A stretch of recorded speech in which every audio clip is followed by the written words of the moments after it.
Traditionally, we've seen people use fractional work as an in-between, and now we're seeing more and more people use it as a state of being. I'm not necessarily looking for my next role, but I'm able to maintain a lifestyle I want with some fractional work, and I'd rather stay in this state than look for my next full-time role right now. So, number one, I'd love to get your personal background. You're a product manager par excellence, how you got to the decision you got to now, and what your experience has been like. Yeah, I never really heard the term fractional until probably when I first met Nolan, who's the founder CEO at Continuum, which was my last full-time job. And when I started talking to him about what he's building and what Continuum was building at the time was a marketplace for fractional executives. So people that are directors or more senior from tech companies across a bunch of different disciplines like marketing, sales, engineering, product, etc. These people would join Continuum and then they would get matched with companies that are looking for someone in the fractional spectrum. So I had to learn, what does fractional mean? And I learned there's a bunch of different definitions that people have for fractional, but the way that we used it was kind of, we put the world into really two buckets. There's the full-time work and then there's the fractional work. And then the fractional work had kind of like a spectrum, all the way from super low, kind of like low time commitment engagements, like a advisory, maybe an hour a week or a few hours a month kind of situation, all the way through part-time work, which is maybe like 10, 15 hours a week of boots on the ground, rolling your sleeves up and getting work done, all the way into maybe like full-blown 40, 50 hours a week for a certain number of months as kind of like an interim leader until they found the next person.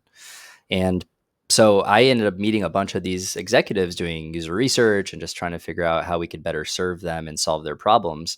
And that was, I think, a really educational moment for me in my career, like being in a full-time job, but also meeting a bunch of people that are either in a full-time job doing fractional work on the side or have taken that leap that you're describing. And some of those people were just starting, they maybe just left, 20 years in a really big tech company, and they've never done advisory before. So they're super fresh and green and trying to just figure out what's what, all the way to the people that were maybe a few years in and they just wanted to be on the platform because they thought that was the right place to list themselves. They wanted to be in good company. And by the time I left Continuum, I learned enough about how people were doing this kind of work that I wanted to put myself to the test and do it myself. So I've been doing this for about 5 months now, doing advising. And I think what you find is that fractional it's kind of like literally everything that's not full-time work. So I've been doing like PM interview coaching. I've been doing advisory for early stage startups. I have an interim engagement that I'm doing right now as a kind of like a first PM lead for a pre-seed company. And I'm going to probably help them find the full-time person in the second half of this year. And then I did go through a period where I actually had 2 part-time PM roles for a couple months. And I found that to not work well for me. And I'm happy to talk about why that is. But the last thing I'll say is that at its best, I think there's a lot of people that are skeptical about things like interim product leaders. And I just want to highlight a story from back in 2014. I was the 35th employee at a company called Life 360 that actually just IPO'd this week in the US. And Congratulations. I did not profit from that because I was too young and junior to have any meaningful equity, unfortunately. But I'm still like rooting for the guys, and they're great, and I'm happy for all of them for sure. But we at the time had our CEO that was pretty much running product, and that CEO decided that he needed a product leader. And we grew to 50 people, 60 people. And then ultimately, when we hit about 75, 80 people, we brought this guy named Gibson Biddle in to be our interim chief product officer, is kind of, I think, what we called it. And he was showing up 3 days a week. He came off of 3 years at Chegg, having a successful IPO, 4 years at Netflix, or I think it was 4 years, but pretty much spearheaded product at Netflix as they went from DVDs to streaming. Gib did not need to work anymore. He was choosing to work, and he was entering this next phase of his life where he wanted to start doing more workshops and giving talks. So Gib, the kind of deal that seemed like they struck was that Gib was going to do the job for 3 days a week. And in return, he did talks once a week and kind of used us as guinea pigs for giving all of his new presentations and to get feedback. And so I just learned a ton from Gib, not just watching him do that job and seeing how effective someone could be 3 days a week in that kind of role when they're that senior and that seasoned, but also the impact it can have on the culture and the morale of the team to have someone like that just around and to be able to like learn from them, even if it's not about the specific work you're doing, but just about in general, picking their brain and learning. That it has massive benefits. So I think that people that are skeptical about fractional work, I think maybe just haven't seen it in its best form. So It's not for everyone, but I certainly think there's many environments where it can be really helpful. So in that example, you were a product manager. There was just a lack of product leadership. The CEO was doing it himself, and then he wanted to bring in someone else to do it. I was technically a project manager at Life 360. We had, I think, when Gib joined, two PMs, and I think he ended up hiring the full time replacement for himself. He left after about a year, but he did that for about 3 days a week for a year. Let's start with the tachlis side, Yeah. the finances.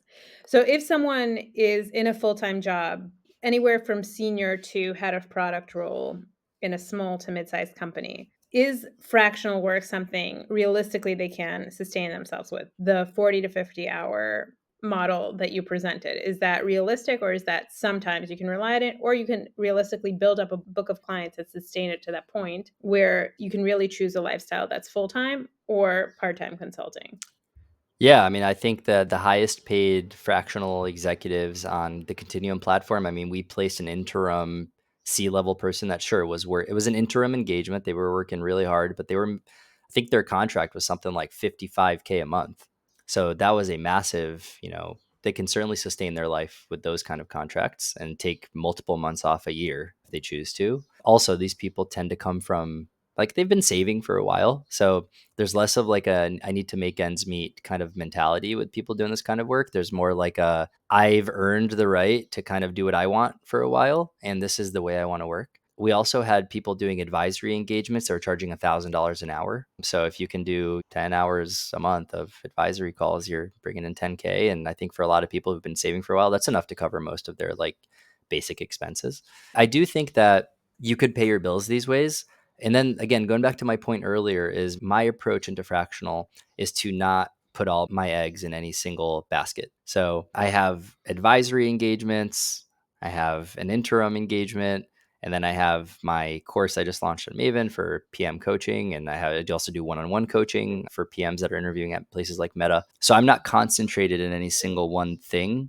And I don't want to be either. That's kind of one of the things that's bringing me energy in this phase right now, is being able to have multiple avenues for not just generating income, but also just they're different kinds of work that I feel like I enjoy for different reasons. Let's go through the different types of work that you described. Okay, so the first, advisory. You come Mm-hmm. in as an outside expert, and to be the devil's advocate here, I love teachers. I come from a family of teachers, but the saying of if you can't do it, teach. Hmm.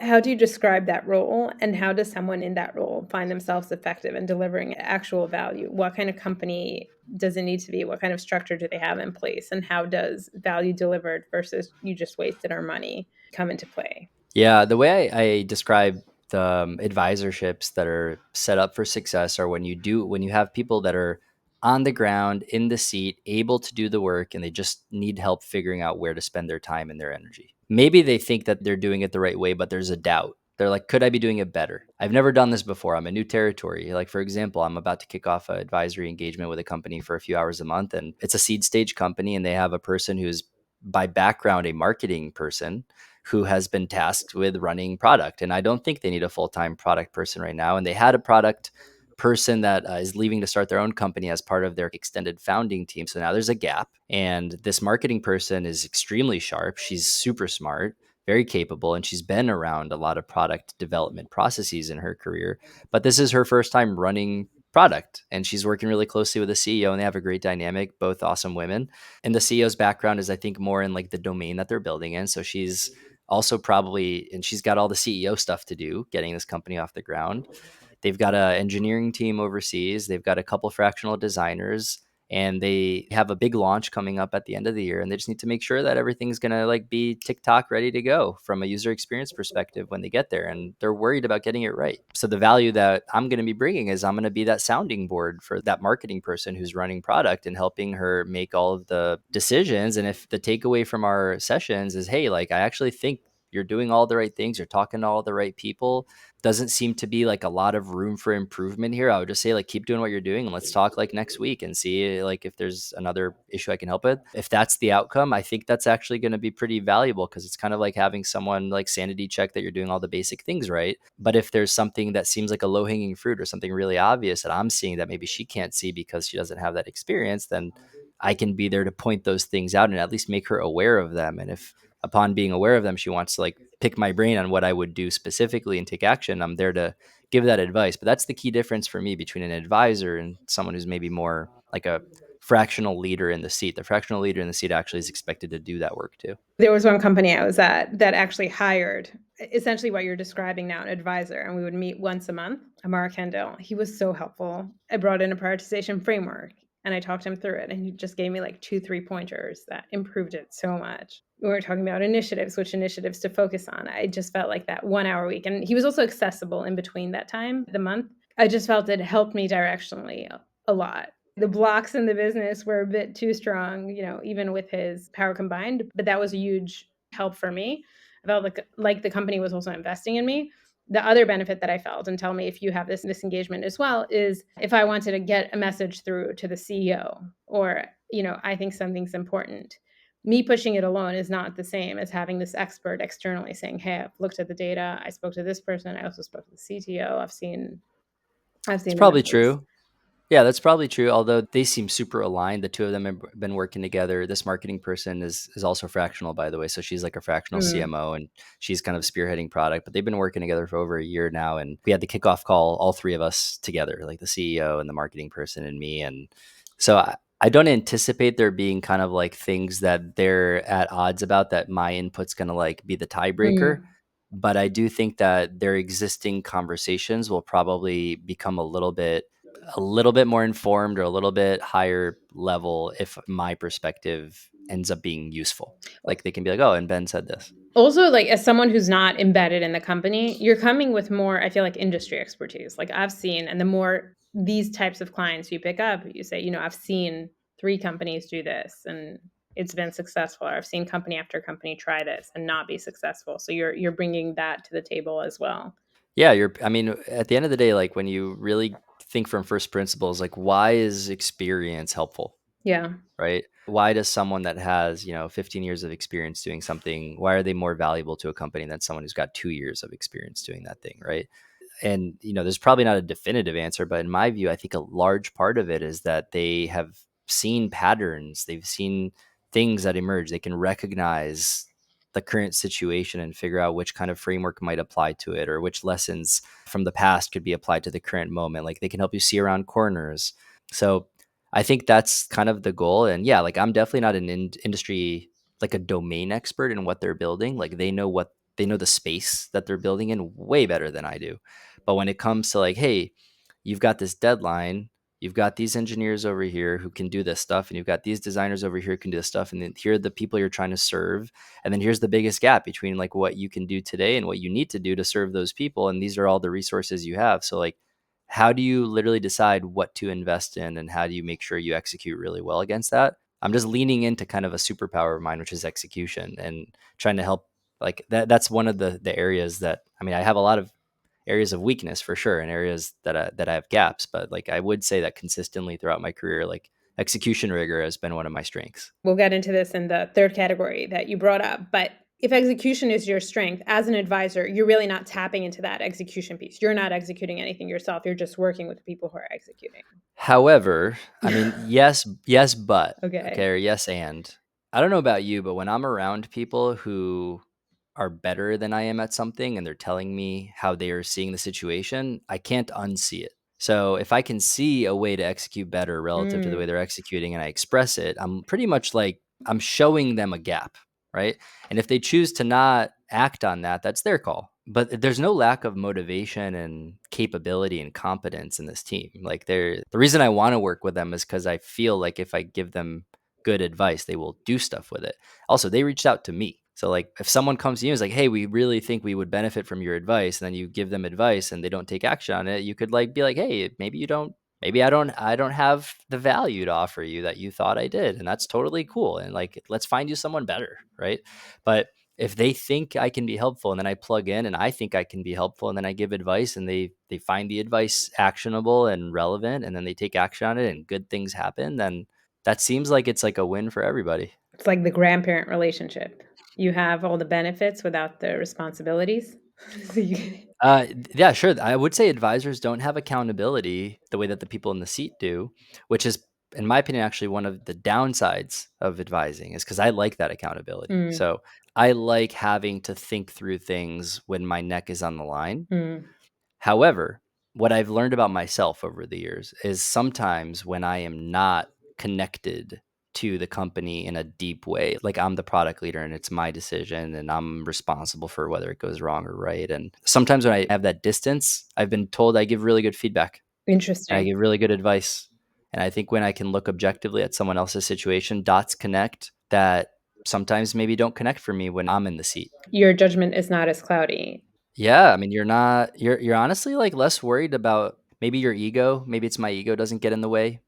Maybe it's my, "What does this mean for me?" Right. Let's doesn't get in the reframe way. ego as sense of self-worth, like, "I'm a failure if this doesn't work." Yeah, well, or if maybe the right decision for this marketing person is, "Hey, like, I don't," they have an assumption they need a full-time PM, and what if I come in and what if my advice ends up, like, setting her up for success and then they don't need a PM? But let's say I was the PM at this company and I came to that conclusion. Right. Then Now I you're have to firing justify yourself. my own Yeah, existence at this company, right? But as an advisor, I'm like, I can look at it objectively, like, you don't need a PM here. You guys are great. Like, you're right, crushing. Save the money. right. And a PM is only going to hurt you. There's just one more person you got to convince. It's another chef in the kitchen or another cook in the kitchen. Just like keep going the way you're doing it, and like, why mess it up, right? But if you're in the seat doing the job and you come to that conclusion, you honestly can't talk about it the same way. Yeah. Let's jump to the second category, which is interim, chief marketing officer. And there are two types of interims, right? They're hiring someone, but someone can only start 3 months from now. So they're hiring someone for the gap, or they haven't hired someone. They want to hire someone and they want it to have the time and the space to make a thoughtful decision. So they hire an interim person who could turn into the full time person, or maybe not, depending on how it goes. Are Yeah, there, I'd say there's a third. yeah, tell me. That's like the maternity or paternity leave scenario, which we Mm, saw a lot at Continuum. So like someone's going to take 4 or 5 months off to, bond with their new baby. So the company has to decide, like, are we cool living with this gap? Should one of that person's direct reports maybe step into the role and kind of like oversee their responsibilities, or does their boss oversee their responsibilities, or is this enough of a job that we don't have the right people and it's not for the CEO or whoever they report to do that job? So we actually need someone in the seat, and they start looking months leading up to the maternity or paternity leave to fill those gaps. But I'd say those three scenarios probably cover 95% of what I've seen. And have you ever been in those shoes? Like, who's a good candidate to step into that? Because the idea that the good full time people are employed. So you gave one example of the person who retired. Like, he made it. He did his Netflix gig. Like, he doesn't really need it.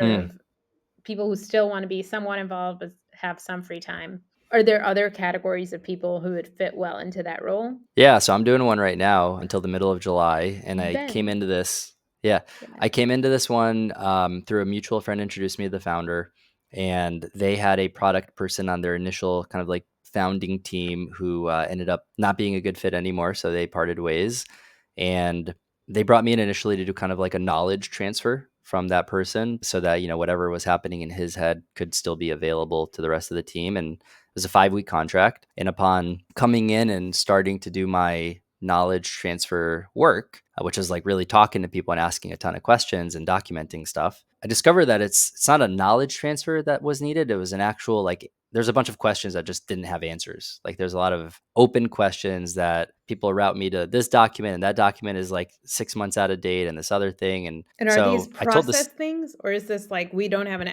answer to why customers do this, or why there's a gap in the it's business? like, what's our like plan? Like, what are we actually working on right now? Like, what's the next milestone? What's the scope of that milestone?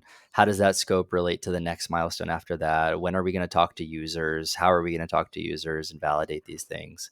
There were not good questions. Like, the level of clarity that existed internally was extremely low. So I could have just done the job of, hey, like, I'll just document this and give it to the CEO. But I told him about a week in, I was like, I don't know if a knowledge transfer is actually what you need. I think what you actually need is help answering these questions. Like, and I can help with that because that's actually what the business needs. And he agreed. So we kind of used the first 5-week contract. We pivoted a week in and went from knowledge transfer to like, okay, help us get some answers. And then I was doing that while I was doing another engagement. This was one of the two engagements I was balancing with another one. And the other one was about 10, 15 hours a week of me also PMing a project at another company. So I came in with my designer friend and we kind of tackled this as a PM and designer together at this company. That no need to go into that.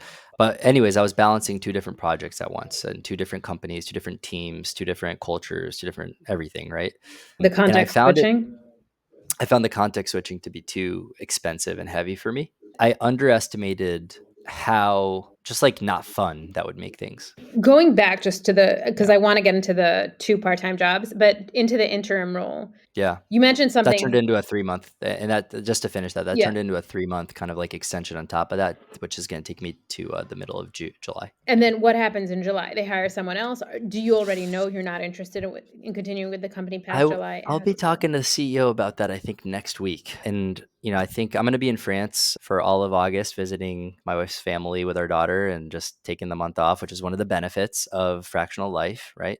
People ask, why do people do this? That's one of the reasons. I get like last year I went to France while I had a job and that sucked. Like I had to spend full days doing like childcare and trying to enjoy myself all day, put my daughter to bed and then have dinner and then work like 6 hours, and that drained a lot of my life energy from me. So my goal this year was I would like to not work when we go to France, or to work on things only that I find interesting for like a few hours that month.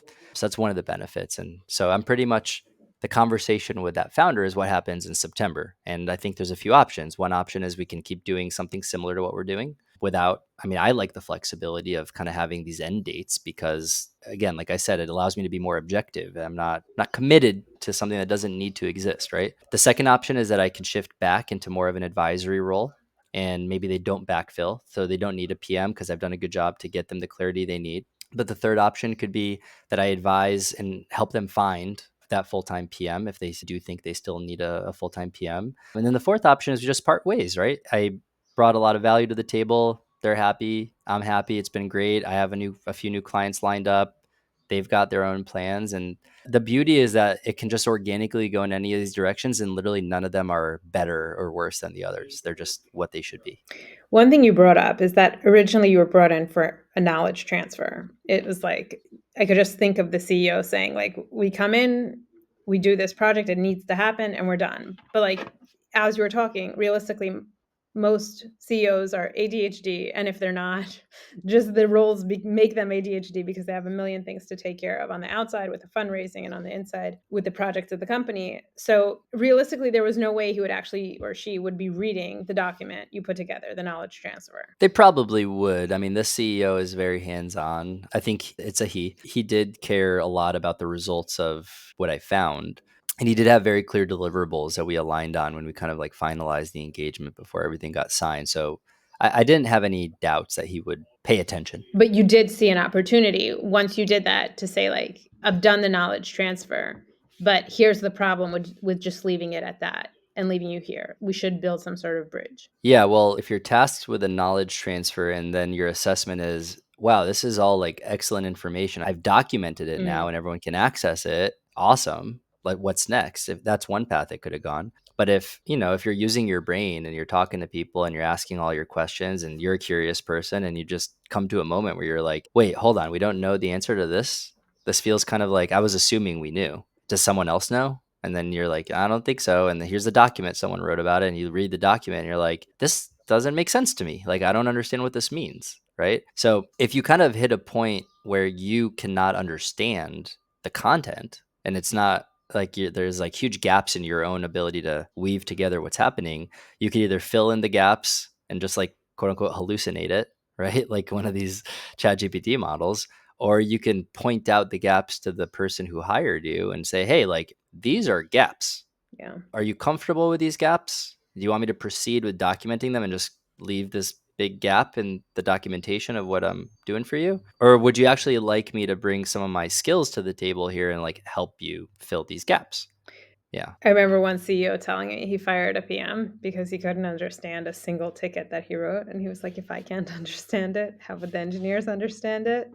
It's just like sometimes you look at stuff that PMs work on, and again, like I'm not gonna badmouth PMs in general, but I do think that there's like different levels of PMs, and like some of my favorite PMs are just like really clear in their communication, and you don't have to read what they say twice, and it's just like it just hits you immediately. Like the first time you read it, you're like, okay, I get it, and then I don't want to anchor too much on the documentation I read, but like it was complex, and it was like I really had to like read it like many times to try to make sense of it. And it was almost like the complexity, even if there were great ideas in there, and like the person who wrote them had a perfect idea in their head of what they were trying to say, I was like, I'm not clear on what this means. So maybe I'm the wrong guy, but like if I can't understand it as someone who's objective, and I like to think I'm very comfortable with like reading and writing and verbal communication, if I don't understand what it means, there's no way that me just documenting that and telling everyone else about it's going to make sense And magically, you right? verified. You asked other people in the company, "Do you have an I answer to mean, this? Does this it's make sense?" literally like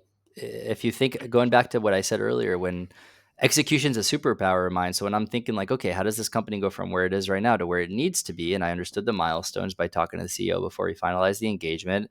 And I realized like, oh, the designer doesn't know what they're supposed to design. And that was in our It's that last simple. episode. You said feature factory is what gets undervalued is the product management work that's still required. And you said sometimes there's one line that comes down and says, build this, and it can mean a And in million this different case, things. it's not one line. It's more of like a long-term vision that needs to be translated to like near-term, like what are we building? And then the engineers are asking, what are we building? And then the designer is like, I don't know. So it's like the process was just broken, I had one right? situation where, you know, when sometimes, funny, we're on a podcast, but someone hears a podcast or reads an article or sees a top company does something and like, oh, we'll do that. So a leader in this company saw that Amazon puts out press releases about a Hmm. future vision of the company. So that leader wrote a press release of a state of a product when it was launched. And this was pre-discovery, pre-validation, pre-anything. And then like anyone would try to do like any discovery, any scoping. And it was like, no, we have the press release. Like that's your Oh my God. documentation. Yeah. So, okay, there's an internal conflict, and let me know if you want to speak to it. But as someone who's providing advising services and you get paid if you can extend the services, you're incentivized to look for opportunities where you could provide additional value, which you could say is also an That's probably alignment true. of Yeah. incentives between you and the business. Could it I come would into conflict? say I would say I think it's true that there is, and I heard this from a lot of the execs that we worked with at Continuum, that when people come into an engagement that starts like an advisory engagement, if they would like it to grow into a bigger engagement so that they can make more money off of it, then they are certainly going to be more on the lookout for opportunities to expand. I think that's true. Okay.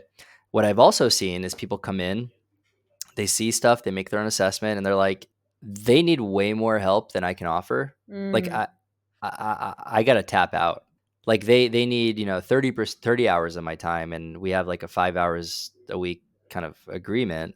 I don't want that work, right? So like while there's like a if you just boil it down to sheer dollars, like I would agree that there's an incentive to expand, but if like the work itself is not interesting, I wouldn't have wanted to make the expansion. But I think the I get excited when I see, okay, lots of passion in the founder, super strong designer, super strong engineers, clear problem that I think they're trying to solve. There's a product that is doing something, it's not doing it great, and they need to make it better. And they just need clarity. And I thrive in those kind of like situations that are maybe they're like a turn off to some people, but I just get excited when I see the chance to actually like make to get that stuff working. Remove the ambiguity, put a clear path Y- forward. Exactly. Next category of role. So, actually, part time PM work. You're not a leader, you're not an advisor. There's actually something that needs to get built. We don't have a budget, I'm assuming, right? Why would someone hire a part time PM? But you're essentially a part time PM. Please sit down. Here's a designer, here's an engineering team. Get this to the So finish line. yeah, this was the other client that I was juggling. So that founder is doing something interesting. I don't know if it's smart. I think time will tell, but he is the only full-time person at his company, and he's built the team of fractional people. So pretty much everyone is fractional. So he's got, I think, 2 or 3 fractional PMs that are all like 20 to 30 hour a week PMs. There's no, head of product. He's got 20 to 30 hour a week engineers. He's got 20 to 30 hour a week designers. Same with he's got a marketing agency. He's got like he's pretty much like assembled this like fractional army, this little fractional army that's building this company. And he's raised like, millions of dollars of seed funding. He's got a good relationship with his investor, and he's got competitors, he's got clarity on what he wants to do differently. So there's like, it's a company for sure, and they pay reasonably well. As I hear you, And like what's going through the back of my mind is lack yeah, of ownership, lack of ownership, lack of ownership. complete lack of, I mean, that's probably true. And I think that one of the, I mean, he wanted more of my time and this other company wanted more of my time. And I ultimately, I made the decision to spend more of my time with this company because I felt like everyone else was full time. So if I were to kind of like settle in a bigger capacity, I would kind of know who does what and who's accountable for what and who's responsible for what. It'd be more familiar. Like I would be the wild card, not everyone else. And I think in that first company, it's like everyone's kind of a wild card and everyone's on different time zones. And because everyone's fractional, can't rely on their calendars to like actually represent like when they're available. So if you want to meet with them, you don't know when, and when you can. It's just like the communication overhead of those environments really challenging. And then because of that, I think there's also this desire to over document things. Mm. So, you know, if you, the state of the maturity of the documentation in that environment was like ridiculously high, like it was way too much documentation. I'm like, there's a huge mismatch here between like the stage of the company. That this is like a pre-product market fit company. This is like a barely product stage company. And then the documentation looks like I'm working at like, you know, a 500-person company. So it just felt like you get to learn so much about how different companies work when you do this for these fractional engagements. And in that case, my assessment was I don't think I could be effective being a part-time PM in both these companies. I'd much rather commit to a finite engagement where I'm kind of like more 30 hours a week or so. And then I can still get to do a podcast on the side. I still get to do other stuff, coaching, but that's how I'm staying fresh and not becoming stale as a PM. Fascinating. And when you're talking about context switching, what's going through my mind is if you're working at one company and you have a project that you're, supposed to launch or work on, and requests keep on coming in, and this request is really urgent. Can you move it into this sprint? And it's just 2 points or it's just this.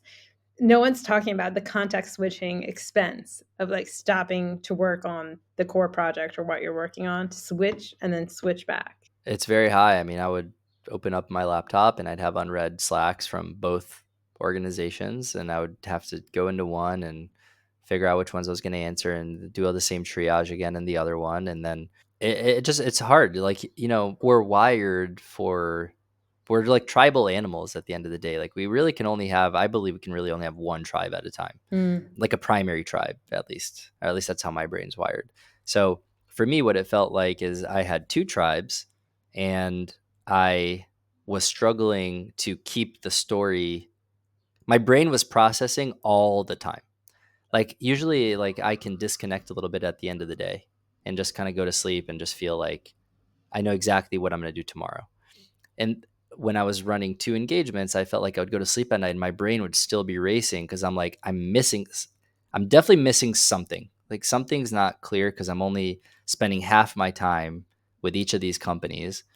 And therefore, I don't have the ability to get the full picture in either of them. And that makes me stressed. Like that, just like I felt myself getting more stressed from the work that way. You ultimately chose the tribe where you saw a path to belonging. I think I saw a path to more predictability and less ambiguity. Still tons of ambiguity, but not, but the kind of like desirable ambiguity, not the meta ambiguity around like, is this even my call, right? Like whose decision is this? Like Mm. those kind of ambiguities can like really burn you out. If it's once a week or you know whatever, that's there's like a decision that needs to be made, you're not sure, it's fine. But like if almost like every decision, like every time someone asks a question, you're like, I don't even know if that's my call, Mm. right? That's the stuff that burns you out because you know as a PM you're going to deal with like hundreds of those every week. So the other one, it was the one I'm doing the interim engagement with, has very clear decision. Like there's a founder CEO and there's a team and like I know who's responsible for what. So I think it's more predictable. There's going back to that ambiguous environment and lack of ownership or everyone being fractional. There's this meme, if the code ain't broke, don't fix it. And the picture Mm. is a ceiling fan, but the light switch is in the fan. So you have to like use a stick to push it. But like the idea is if it functions on the front end, we got it to work. Not my problem. I finished my hours. I'm out. That kind of philosophy or attitude where someone's just a fractional person and they put in their 3 hours and they're out and they just have to get something to work. They're thinking about how do we get it to work rather than what's the best way to build this. That, Yeah, yeah, I think some of the people at that company operate that way. I think it's actually probably a better environment for those people because that's what they want.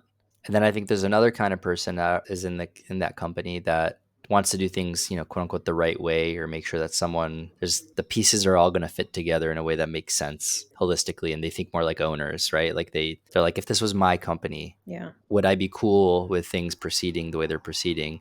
And I have a very strong owner's mindset. Like I always try to put myself in the shoes of the founder, CEO, or the investors of the company. And if I see something that goes against, like if it would bother me as the owner, like I feel a need to do something about it. right. And so that environment can be very challenging for people that have that owner's mindset because it's going to burn you out. Like inherently, it's going to burn you out to try to get things all working that way. Even if you were full time in that environment, you'd burn out because it's the system. We talked about this a little bit last time, but like the systems that you operate in, they dictate everything about how you feel about being in that system. And like I think if there's a match between someone and the kind of environment they thrive in and the actual environment in a company, that's where magic happens. But if there's a mismatch between the kind of environment that you thrive in and the company that you're plugged into, then it's kind of hard to reconcile. You're going to have to change, which you're not, and you shouldn't have to.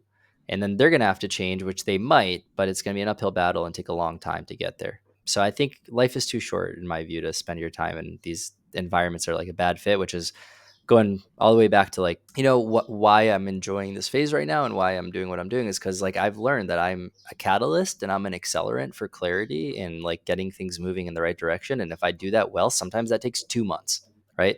And if that takes 2 months and I had a really positive impact and they were really happy with what happened and I felt engaged and excited, and then I can just tap out and do that again for another team. If I can work with 5 or 6 different startups a year and help them, leave them in much better shape than I found them, that feels like if you look at the sum of that year, that was a year spent in flow state, feeling very engaged, very, very motivated, very constant sense of contribution, not getting bored, making an impact every day, right? Like that's kind of how you'd sum up that year, even though it wasn't with one company. Let's just talk about the last category, and it's going to fit in well, which is PM and interview coaching, where you're Hmm. essentially people who are trying to get into Meta, which has a very structured interview process where, as Alex said, you either do the dance or you don't. Mm-hmm. You're helping people there, and tell me if you have a package or how you select your clients, but how much of your time is that and how much of your satisfaction, personal satisfaction, comes out of that? Yeah, this is a very different category of how I spend my time. It started when I was at Meta. And when I was at Meta, I had people pinging me wanting to get referred in, and I would refer them if I thought they'd be a good fit. And when they had interviews scheduled, they'd be like, hey, can we do some mocks or give me some tips? And I'd give them tips. And I never even thought about asking for money.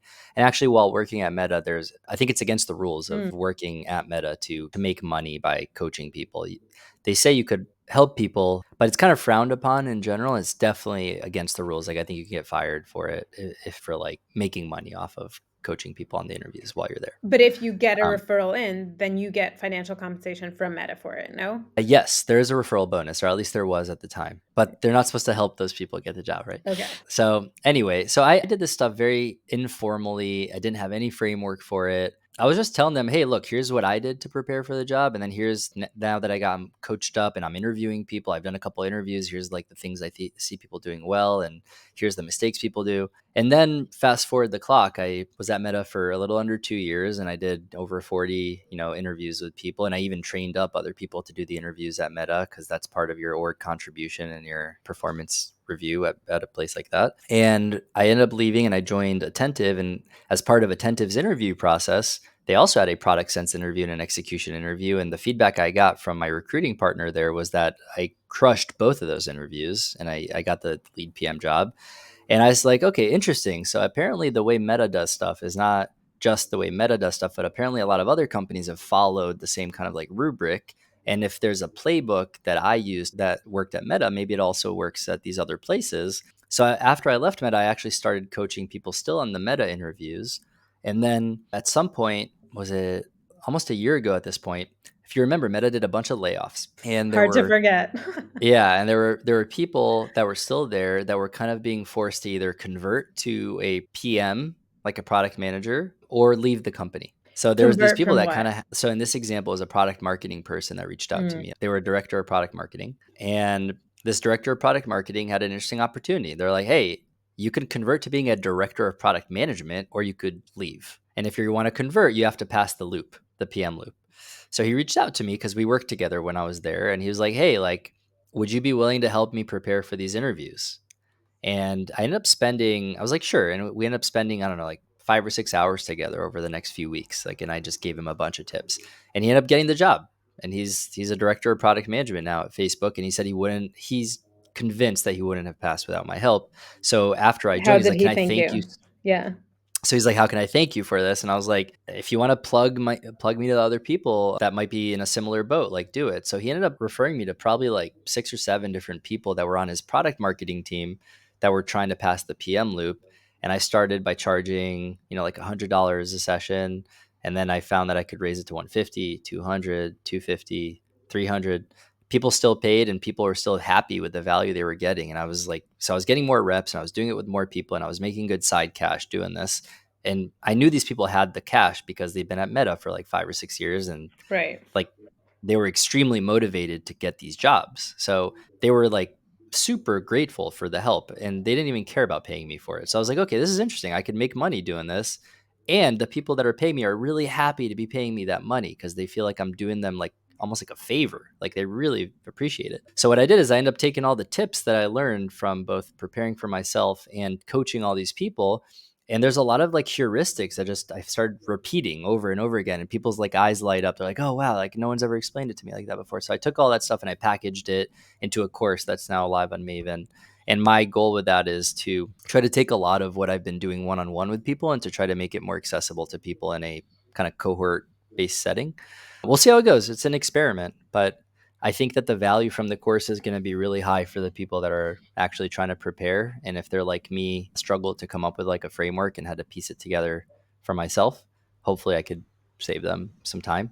So yeah, that's the PM interview coaching stuff. Does I'm that make interested. sense? It makes sense. I'm interested to see how it scales from working one on one with areas where people need specific help to just having people watch your video and seeing if they come out with the same results or even similar. Well, I think Yeah. the value of the one-on-ones is really in the mocks, like the practice. So if I ask you a question right now and you're under the gun to like literally walk through it live, and I'll be the interviewer and you're the interviewee, and that's the one-on-one magic where like you're getting that personal white glove treatment where I'm going to like it's a simulation, and you Yeah. can't do that simulation as a group. But all the stuff that comes before that simulation is what's in the course. So, in other words, if we did a mock right now and I gave you feedback, the feedback, how would you plug that feedback into your framework? You have no we haven't even Yeah. aligned on what the framework is, Yeah. right? So what I do with people is I spend the first hour with them helping them understand the framework for how to give the interviewer every signal they need within the 45 minutes of the interview by following a very specific playbook. I literally have it written out as a template. And if you just follow the playbook, and it's not a guarantee you'll pass the interview because you still have to use your brain and come up with insightful things and demonstrate creativity. Like it's still a hard interview to pass, but like your chances of passing the interview are going to be zero if you can't cover all the signals in the time that you have. So my framework is designed to literally tell people how much time to spend at every section and what to cover in every section, and put yourself in the shoes of the interviewer. And that stuff does not need to be one-on-one. I can teach that to 10, 15. I guess I'll find out what the ceiling is, but I'm currently thinking probably limiting the initial cohort at 10, 15 people. If it works, maybe I'll grow it. And And if not, I'll keep running that size. we've Yeah. spoken to people like Alex Rachevsky, who does this full time. This is I, one I of talked to your Alex most goals. yesterday. Oh, Yeah.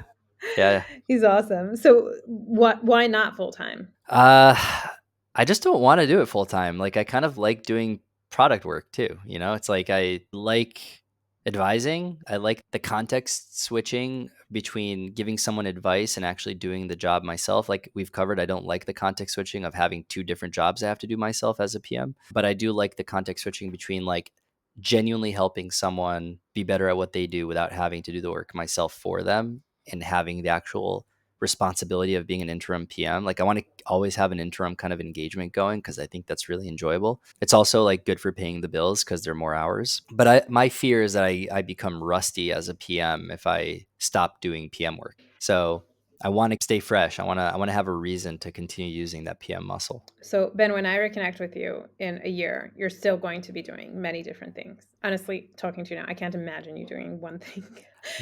I don't know. Yeah. I think there's something really exciting about, like for you, for example, like you can relate, like you really like this podcast. And it would be sad for me as someone who's gotten to like watch you kind of like grow as a podcaster recently. If you get a full-time job and you abandon the podcast, there's something like the emotion I feel thinking about that is kind of like, oh, that's a shame, right? Like there's something kind of sad about that idea. And I'm not judging it, because like I know if you get a full time job, like they're demanding as hell, right? Like you have to put yourself into a full time job, otherwise you feel like you're not delivering on what you need to deliver. You're not doing your best. So I understand why people, when they take a full time job, stop doing other stuff. I know a couple other people that were like, I can't post on LinkedIn anymore because I have a full time job. I can't put content out anymore because I have a full time job. I have to be really careful what I say publicly because people could think it's representing the company, right? Like there's all this stuff that like you have to think about that's kind of getting in the way of authentic expression. And so for me, whether I will still be doing exactly what I'm doing a year from now, no idea. Would I like to continue to have a portfolio of things that I spend my time on that give me energy so that I can also be really present with my wife and my daughter and stuff? Yes. Like I like that flexibility. Thank you. That's so beautiful. It made me a little bit emotional. Itamar Gilad, in his example of MVPs, where he talks about the dashboard versus the chatbot, but he says, which feature should you move forward with? The feature where when you're testing it, if it goes away, the users are upset. They'll miss it. So thank you. That was beautiful. I have a set of lightning round questions, and if it takes a bit longer to answer, I'd rather get the meat. So could go as long as thunder. Let's do it. Okay, so number one, you touched on this, Alex. A lot of the fractional work, I don't know that there's formal research around it, but we're all parents. I have two kids. Alex has, I think, three, a fourth on the way. You have a kid. And what I found is, and I know there's all of this, women have it hard. And I've worked for amazing female bosses and amazing male bosses and horrible female bosses and horrible male bosses. But I think there's definitely a clear differentiation between someone who has kids and who understands just how you can't breathe if your childcare is canceled for the day and you don't have plans. Just everything.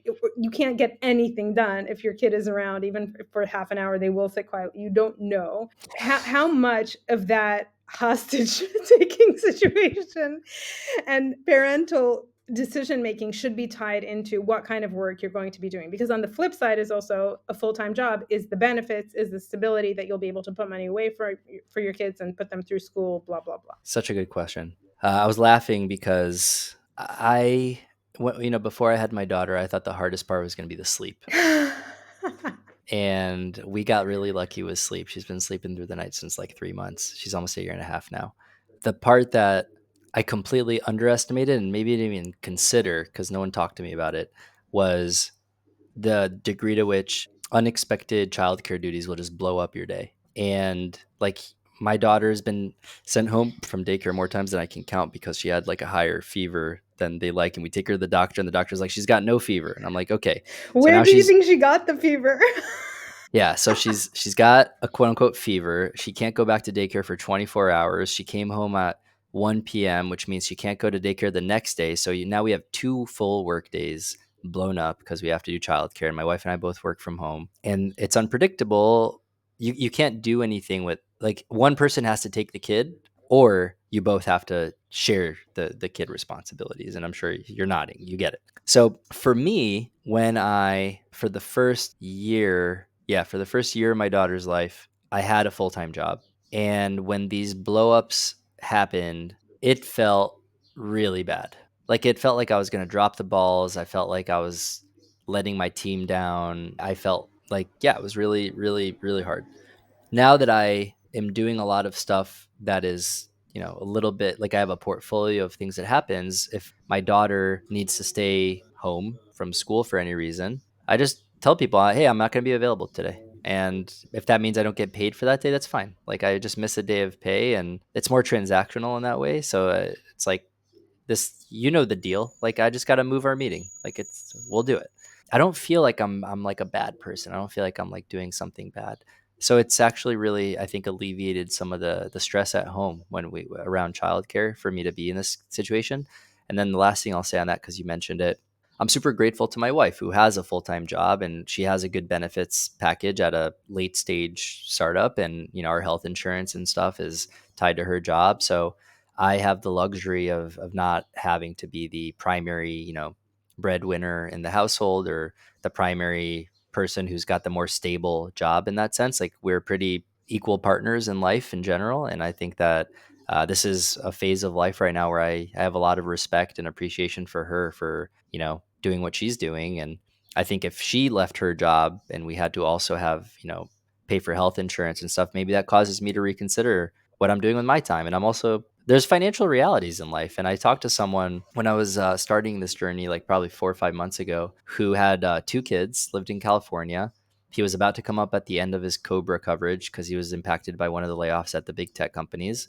And he was about to start having to pay $3,000 a month for health insurance for his family if he didn't find a new company that would cover healthcare, right? And if you're gonna do fractional, if you're gonna assume, you know, 40% tax rate and living in a place like New York, just to be safe when you pay your taxes, if you need to take home 3K to cover health insurance, that means you got to earn 5K. So now you got to go, there's all this extra pressure. That's another 5K of earnings that you have to make just to cover your health insurance that you couldn't, that would have otherwise maybe gone to just like your savings or your checking or daily activities. So now maybe instead of being comfortable making, you know, 10, 15K a month, now you have to make 20K a month to make it work. And maybe you can't, right? So I think those are kind of like the ways that the numbers could add up. And I'm very grateful for this moment right now because I can do what I can do. And on behalf of humanity, I want to thank you for procreating and putting those Ben Erez genes into the next generation. I don't know how to respond to that, but thank you for saying that. Next question. So, for someone considering fractional work, should they go on their own and try to work their network, or should they go through something like Continuum, or I saw Prodify doing a similar thing where you sign up to a network that has clients and then you're like the product manager consultant essentially? So, okay. So my assessment is that the marketplaces are completely out of whack. There's way more supply than demand. So there's way more people that want to do fractional work than there are companies that are going to the marketplaces to find fractional employees. I would say the learning from Continuum, or one of the big learnings, was that a lot of the demand gets aggregated in networks. So people go through people they know. I get people referring me to people that they know, like mutual friends. I also get people reaching out to me from my LinkedIn post, or like, you know, like the Lenny post that went live recently. I got a couple of founders reaching out to me after that, wanting to chat. So I would say generally, if people want to build up a pipeline of quote unquote leads that they could potentially work with as fractional people, the two biggest bets that I see are, one, to like really warm up your network. Okay, go back to all the people who you know you've enjoyed working with, who are plugged in, who ideally know other of the type of people you want to work with. So for me, it's like early stage founders is like my audience. So like venture capitalists, founders, executives, all those people I've been warming up and just letting them know kind of like what I'm up to. And then LinkedIn posts are a really good way to stay, LinkedIn or other kind of social media is a really good way to stay top of mind. You're kind of marketing yourself. You know, there's an adage that we used to talk about a lot at Continuum, which is like, there's a marketing adage, which is people don't remember your product or your brand until they see it 14 times. Mm. And so if you're a person who has been really quiet, maybe you're like the best at what you do, but you've just been like so freaking quiet about it for the last like 10 years or 15 years or however long you've been doing it. You've got a ton to offer. You know your shit inside and out, but no one knows who you are. Mm. So how are they supposed to find you? Right. So I think you have to start putting yourself out there. So I'm doing the podcast, I'm doing the LinkedIn posts, I have my newsletter, I'm starting a course, right? Like I'm just kind of getting my name out there, the Lenny post, whatever it is. This podcast, right? It's all marketing and doesn't mean I'm showing up inauthentically on this. If anything, it's better for me to be authentic here because I want the people who want, if someone listens to this and they want to work with me, I'm like, man, this is a really qualified lead. Like this is probably gonna be a good fit. They know me. They know how I think about stuff. So I think putting yourself out there authentically is really uncomfortable for a lot of people, but I think it's the work that you have to do. And when I saw people try fractional work at Continuum and they couldn't make it last, it's because they really were not willing to kind of fully lean into the marketing motion that's required to kind of build a brand around yourself. Like I think of Elena Verna, right? Like you think of like a lot of really successful fractional people that are having newsletters now. A lot of them just took the time to build a brand around themselves. And I think just like you'd market a product, why, like if you believe in yourself and you want to bet in yourself, like why wouldn't you market yourself, right? Like that kind of seems like what you need to do. Company CEO has two options. Option one, hire junior employees, but all full time. Option two, experts, really expensive, know their shit, 15 years of experience, but part time or fractional. I would do one of each. So both. And I know it's kind of like a cop out to your question, but like I really do think that the magic can happen when you have like a very hungry, very ambitious, very hardworking, more junior person in the seat that's ready to like put in all the hours and they don't have kids, like they've got like 50, 60 hours in them per week. They don't get tired, they don't get distracted. And then you can pair them with someone who can help them figure out how to like channel that energy and like where to channel it and how to get smarter. I think it's a really good win for everyone. But I think if the CEO had to pick one and they're an early stage company that just needs to grind, I'd probably say go with the junior person that's going to grind over the fractional person who's going to kind of like mostly give advice. Expert. Ben Erez is an expert. You've built up your expertise. You've worked at quote unquote the right companies. You've done your marketing. You've done your years of experience. You have confidence. For someone listening to this and saying, well, duh, Ben is so awesome. He has all those pieces. I've just worked at the same or two companies for 4 years each. And I'm considering this. Like, how should people think about themselves if they're not as cool as you? And Everyone's cooler than me, that's for sure. I mean, look, everyone's got a superpower. Okay. Everyone's got something that they are really good at.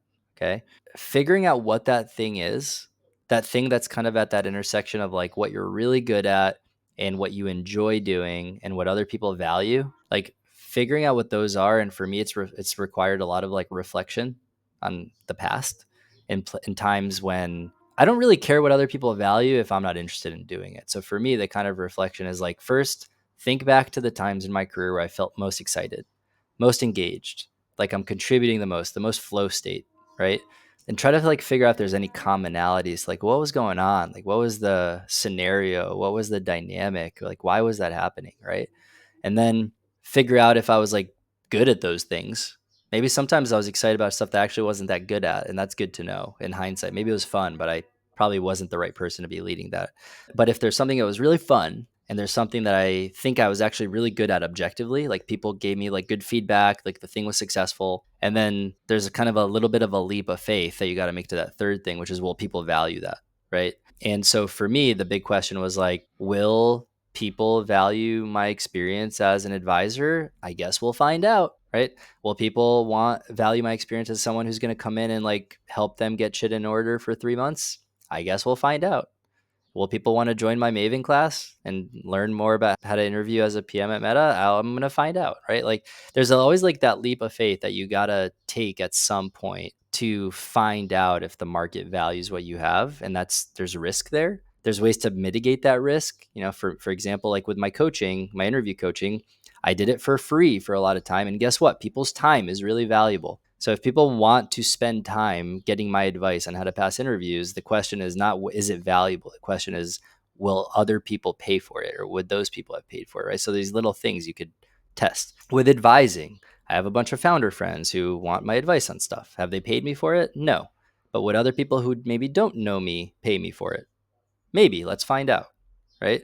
So I think that's kind of like the way I would tell people. It has nothing to do with being confident or cool or anything like that. I think it's just about just being authentic with yourself, like trying to figure out what you enjoy and what you're good at, and then figuring out how to get in front of people who might value those things and just sell it. if you could meet with one person, dead or alive, who would it be? It's a tough question. Probably whoever orchestrated the construction of the Great Pyramid of Giza. What would you ask? How'd you do it? Give me the plans. Taking this full circle, what's the one message someone listening to this conversation should walk away with?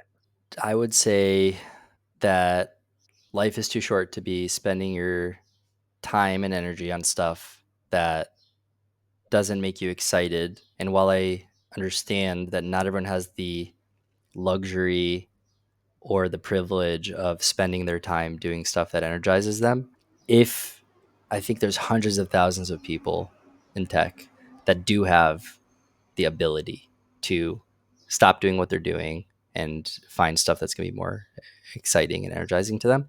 So if you have the ability to go from something that is a drag or something you don't look forward to on Sunday night because you're dreading Monday, and there's something inside that's like, I want to express myself in a different way, or I can contribute in a different way that would make me excited to show up for whatever that thing is on Monday morning, then I kind of think that you have an obligation to yourself to explore those things. Take chances, try. The safety of, one of the things we didn't get a chance to talk about is like, is fractional work more safe Mm. than, full time work? I think anyone that pretends to have an answer to that is going to be completely lying to you. I think that I know people that thought they were going to spend the rest of their life at Meta that just got the boot. It's probably hundreds of those people. Same at Google and a lot of other companies recently. And these people are having to completely reconfigure their whole life right now because they thought they were doing the safe thing. So I don't know if there's a single thing that is safe. And at the end of this thing, we're all dying anyway. So it's like, what is safety? I mean, it's like, is it just not getting fired? Is that really like the goal of life, is just to be in an environment where you're not going to get fired? I don't know. It feels like it's kind of aiming too low. So maybe there's a better goal. And maybe that better goal is to like really look forward to the way you spend your time and feel like really energized by it. And whether that's having a portfolio of things like I'm doing, or whether that's having one company that you really believe in and you're doing it because you're excited about it, that's a great reason to have a full-time job. Like, there's no right answer, but just I would say life's too short to do stuff that you're not energized by. Ben, I love talking to you. This conversation energized me, and I hope it energizes the people who listen to this as well. Thank you so, so much. Thanks for having me, Esty.